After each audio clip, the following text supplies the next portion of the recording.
Yo no sé si recordarás que hace algunos años, no hace mucho, el actual ministro de Consumo, Alberto Garzón, dijo que el problema del paro podría solucionarse si se contratara un número suficiente de empleados públicos.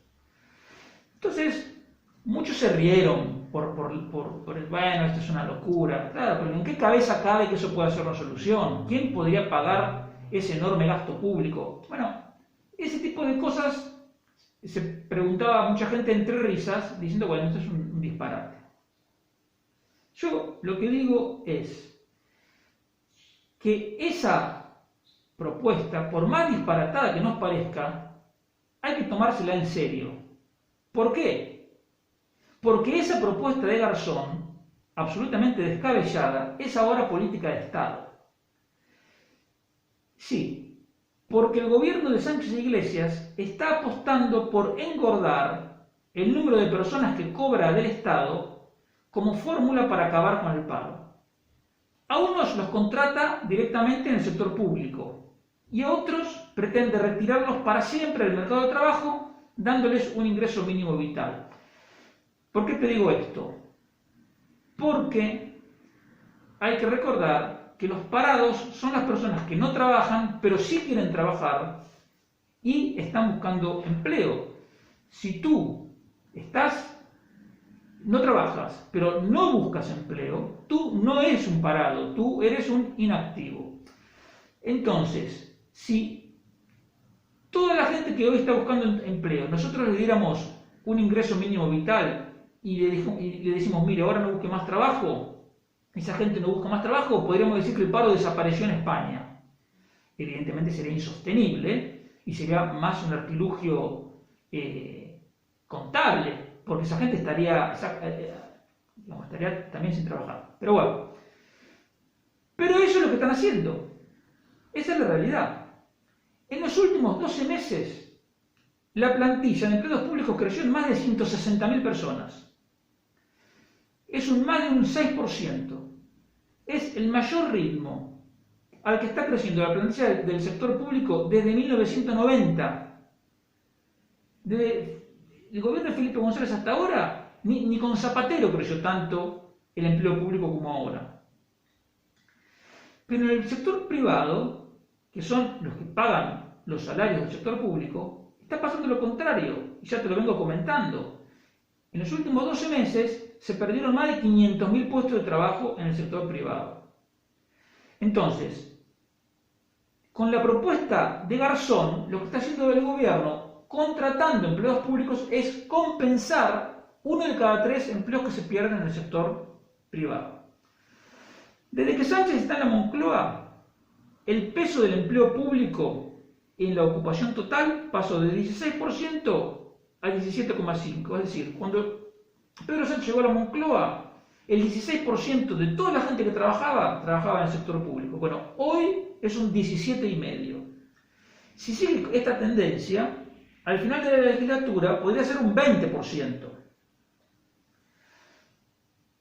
Y tú puedes pensar, bueno, a lo mejor es una manera efectiva, porque bueno, al final la gente estaría trabajando. Bueno, eso mismo decían en Argentina en la época de Alfonsín, decían Argentina no tiene seguro de desempleo, pero tiene el empleo público. Así terminó el gobierno de Alfonsín, se tuvo que ir antes, se escapó, porque su ineptitud derivó en una hiperinflación. Hiperinflación, para que sepas, en el caso concreto de Alfonsín, significó en un solo mes 196% de inflación. No te puedes imaginar lo que es vivir eso. Pero no hace falta irse a Argentina, y menos a los años de Alfonsín, para saber que esa estrategia es un fracaso. Solo hace falta mirar Extremadura. Antes de la pandemia, Extremadura era, al mismo tiempo, la autonomía con mayor tasa de paro, más del 20%, y mayor proporción de empleados públicos. Porque 1 de cada 4 personas trabajando en Extremadura estaba en el sector público. Entonces, esa estrategia de la idea de Garzón de reducir el paro por empleo público ya la intentaron en Extremadura y es un fracaso. Pero si ya es un error llevarla a cabo en una comunidad pequeña, tratar de hacerlo en el conjunto del país es descabellado, y mucho más desde el momento en que todo ese gasto está financiado con deuda pública, que te dije al principio que está aumentando a razón de 5.500 millones de euros por mes o 183 millones de euros por día desde que está Pedro Sánchez en la Moncloa. En el sector privado, hoy trabajan menos de 16 millones de personas. Incluso menos porque ahí están incluidos los liberados sindicales. Esa gente, con sus impuestos, tiene que pagar más de 10 millones de pensionistas, 3,4 millones de empleados públicos y 2,3 millones de personas que están cobrando ERTE o están cobrando el seguro de desempleo. Entonces no hay que ser demasiado listo para darse cuenta que hay un desequilibrio entre los pagadores de impuestos y los consumidores de impuestos. Y ese desequilibrio es insostenible. Algo que además de insostenible, Pedro Sánchez y Pablo Iglesias han hecho también algo más injusto. ¿Por qué? Porque mientras el salario del sector privado está teniendo la mayor caída en 50 años, ellos han aumentado el salario de los empleados públicos y de los pensionistas a pagar con deuda. Entonces, el salario de los pagadores de impuestos, la mayor caída en 50 años. El salario de los consumidores de impuestos sube. Es sangrante. Lo que necesita el sector privado sería un alivio significativo de la carga impositiva y de la carga regulatoria para poder recuperarse cuanto antes y volver a invertir y crear empleo. Pero Sánchez y Iglesias están haciendo exactamente lo contrario. Han hecho de España el país con mayor déficit fiscal y mayor incremento de la deuda pública de toda la Unión Europea, pese a haber subido los impuestos. En este contexto dramático, y la palabra dramático se queda corta, al mismo tiempo que por un lado están mendigando los fondos de recuperación de la Unión Europea, Sánchez e Iglesias están poniendo en marcha un proyecto para estudiar la implantación de la jornada laboral de 4 días, cosa que ya de mano cuesta 50 millones de euros. Entonces, te lo repito porque realmente parece una broma, pero lamentablemente no lo es. En 2020, la economía sufrió su segunda mayor caída en 170 años. En 170 años, desde 1850 hasta ahora, el peor año fue 1936, cuando empezó la guerra civil. El segundo peor año fue el 2020.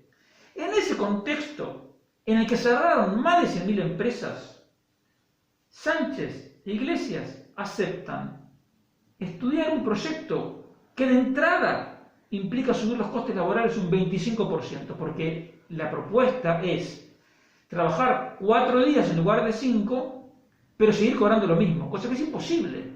Lo que te estaba diciendo antes, si en algún momento estas propuestas disparatadas de Garzón, de Iglesias, de Rejón, causaron alguna gracia por su extravagancia, ese nunca debió ser el caso.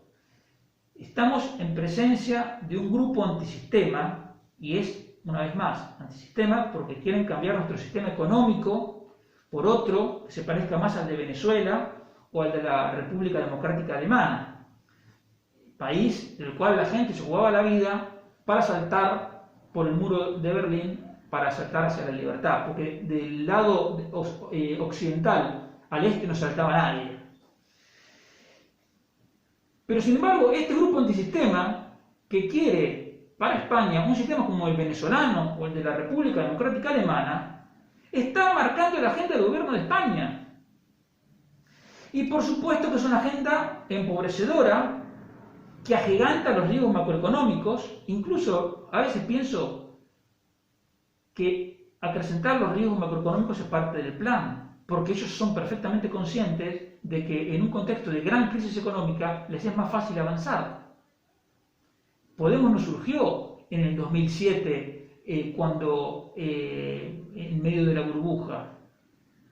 Podemos surgió en los últimos años de la crisis, cuando ya la gente estaba agotada de la crisis y pensaron que este grupo antisistema podía ser los redentores de algo, pero no. Entonces ellos saben que necesitan un contexto caótico para avanzar. Entonces por eso a veces pienso que, como no son tontos, hacen lo posible para que la economía se vaya al garete, porque eso beneficia sus planes de largo plazo. Y todo esto, por supuesto, una economía más inestable, una agenda empobrecedora, todo eso redunda en una menor libertad individual.